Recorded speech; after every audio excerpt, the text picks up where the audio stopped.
guys, I am Coach A.J. Toms, a social studies teacher and girls basketball coach at Calhoun Middle School. It is my honor that our Calhoun Middle Student of the Year, Josie Borden, has asked me to join her for this special podcast episode so that you, the audience, can get to know her a little better. I've had the opportunity to coach Josie for the past 3 years, and it's been a joy for me to teach and coach such a special student in person. Not only is Josie our Student of the Year at Calhoun Middle, she is also the District and Zone Student of the Year. So Josie, what I want you to do is take us through the judging process for the Student of the Year on the different levels. So what was the most comfortable part for you of the judging process? So in the judging process, you typically did an essay first, and then you went in for an interview, and then they would grade your binder, obviously, and then a week to a couple weeks later, they would announce the results and you would advance. So the most comfortable part was definitely, talking to the judges, because I talk a lot. Yeah. And, it was easy for me, I guess. And, I'm not scared to share my perspective on things or my opinion. And that's what made it easier for me. In writing, I just have a lot to say a lot, so I just write it all down. But yeah, I guess that was the most comfortable part. It's just, and being a Christian, it was like an opportunity, share the gospel with those judges and my thought on that. So I was. How many judges were there? It was typically a panel of 5 judges or 4, and they would each ask you a question. So, yeah. So, along with that, what was the most difficult part of it? The most difficult part was, this past time, I didn't advance. So when in a competition like this, you're competing for a Student of the Year, so the best student to represent Louisiana. So when you don't get it, it's not the fact that you're mad because you didn't get it. It's the fact that when you don't get it, you start looking at all those things that you could have done better, like all the insecurities, all your weak spots, all the things that you could have done better. But then, once you go back and think on it, you're like, well, you're not living for those judges' approval. You're not finding your worth in those judges, because they don't give you your worth. Only God gives you your worth. And you're not on this earth for those judges' approval, but you're on this earth for God's approval. So you've got to continue to, represent God and continue what you're doing. Don't change anything about who you are because you didn't get something, Yeah. Because, there's going to be failures in this life. So you either got to use that as a stumbling block or a stepping stone. That's good. That's good. That was the difficult part. What have you learned about yourself through this process? So at the beginning, when I first got it for the school, I wanted to go, I wanted to keep going because I guess of pride, but now that I've kept learning and I've matured throughout the year, I want to represent God, and I want to show others that even though you're from Calhoun, that you can do anything through Him.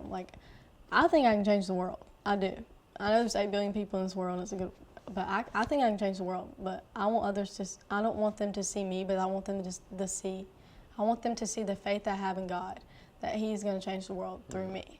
Because I can't change this world, but He can. I don't want them to see me now, but I want them to see God in me. And something else I've also learned throughout the school year, not throughout this process, but to be kind. And I know that's something that people always say. It's be kind, be kind. But you need to be kind. You have to be kind, because people are mean, and that can hurt people. I know you shouldn't care what others think.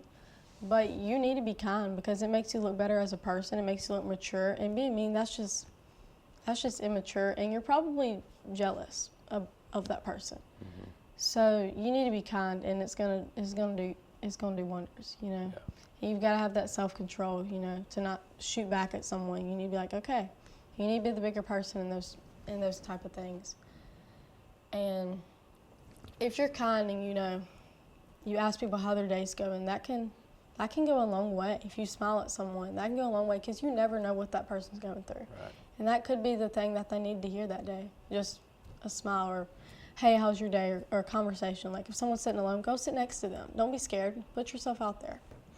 Well, taking kind of this a step further, so as you get ready to close out your time in middle school, how do you feel like you've grown at Calhoun Middle from 6th grade to 8th grade? Well, 6th grade and 8th grade maturity are definitely, worlds apart. So looking back on 6th and 7th grade, I kind of regret how I spent those years because, like I said, I was just trying to find my worth in, groups of people and trying to seek attention from people and finding my worth in that attention. But throughout 7th and 8th grade, like that summer, I just had a lot of time to think and mature and grow wiser with God and strengthen my relationship with Him. And I've had to realize that I cannot change who I am because I'm never going to be good enough for those people. Because if God was good enough for those people, they wouldn't have killed him, and He was good enough, Mm-hmm.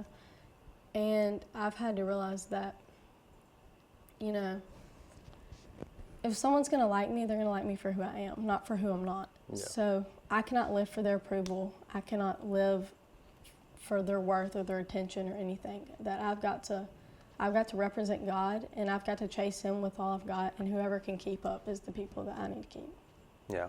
I remember when you walked in as a 6th grader, you had a lot of sass and a lot of spunk, and that's something that hasn't changed since you've been there for 3 years. So you always have carried that with you. So just still along the same lines of that as we approach this back end of the school year, do you feel with this process of Student of the Year, do you feel like you've represented your school and your zone well? I've tried my best, but throughout all this, it has been hard because I'm definitely held to a higher standard. And, when I make those mistakes, because everyone makes mistakes, everyone's a sinner, like I'm not better than the next person. But, I'm definitely held to a higher standard. So, like, if I make a mistake or if I do something wrong, those people be like, hey, like, you're Student of the Year, like, you shouldn't be doing all that. And it's just kind of hard because, like, I'm like, hey, like, I am Student of the Year. But it's definitely a learning process. Like, it pushes me to be better as a person. And, representing my district and my zone and my school, it's just, definitely having God on my side makes it a lot easier because, He's just always been there. So I guess it's instead of representing my school or my zone or my parish, it's representing Him through it. And it just shows that, like, as a community, that we're striving for a Christ-centered community, and that they would choose someone like me, like a Christian, and just like pushing towards that. Yeah. So, a little bit about you. What is your favorite subject? I know I taught you in social studies, but what's your favorite subject? I've always liked math. Right now, I'm taking geometry, and it's just something I'm good at. ELA is just not my thing. I don't like to write. But social studies is a little... And I know we kind of talked about that a little bit earlier about ELA and writing and so forth. So when you were kind of talking about the judging process, I didn't figure that would be one of your favorite parts was the writing. Because she does like to talk. I like to talk. What about your favorite part of the school day? Okay, say the end of the day. I know this is kind of like basic, but when I first get to school and we go to the gym, just like talking to each other, I really like that because, like, I guess it's just a time that I can just talk to my friends and stuff. Like, it's not at lunch because, like, that's just like a time limit, but just before the day, just getting ready for my day, it kind of just determines the whole day. Like, if that's good, then the whole day is just going to be good. Why don't you tell the audience a little bit about what you're involved in at Calhoun Middle? So I'll start with sports first. This year, well, for all 3 years, I've been a part of cross country, basketball, and track. But this year I played soccer, which was not my thing. But, But you stepped out of your comfort zone and tried something new. And I really like track. I feel like track and cross country are mainly, like, I'm good at those. Basketball is fun, but I'm not that good at that. You did a good job. Yeah. But extracurricular activities like clubs and stuff, there's a lot. I'm an NJHS, 4-H, student council, kindness club, chess club, guitar, FCS. I did P7 last year, but we don't have that this year. I think that's it. Yeah. Aren't you a president of some of those clubs? I'm president of NJHS, and I'm secretary of student council and co-president for FCS. What do you plan to stay involved in at the high school? High school, I definitely want to do NHS, which is what they call it at the high school. I want to do student council. I don't know about if I'll do 4-H, but I'm definitely going to stay a part of FCS and P7, which they do have at the high school. So, yeah. Okay. Well, who are you away from school? Like, what does Josie do away from school? Some things that you enjoy doing? Definitely, like I was talking about earlier, just representing Christ. I do like to go to like camps and retreats and all those, because it's not just like, I do love to strengthen my relationship with Christ, but it's kind of an escape from like reality. There's so much factors going on with student of the year and school and grades and sports and all of the above, you know. It's just kind of an escape that helps me to take time with God and not being distracted with all those other things, because sometimes it's just hard to just take time with Him when I have like all these other things to be focused on. But like, I shouldn't be focused on those. I should be focused on God first, and whatever else I have time for is what I should focus on after that. So yeah, that's what I like to do. Cool. And we've had the opportunity to go to camp in the summers, and those are always a good time to get away from just the world and the things of the world for a week, and spend time worshiping and focusing on Him. That's good. Who are some people who have positively impacted you in your life? People, definitely Jesus, because He's a person. He's definitely impacted my life a lot. You know, Absolutely. He's always been there through the highs and the lows, and even in the low times, sometimes a lot of people, they want to question, like they're confused, but I've learned that one message you gave was that people always ask, why do bad things happen to good people? And you said that it always points to His good. So I've had to learn that, like, even in the low times, I've had to trust in Him that it's just going to make me stronger, and I have to use it to grow, and that it's going to work out for His good. But other than Him, definitely my mom. You know, she's been there.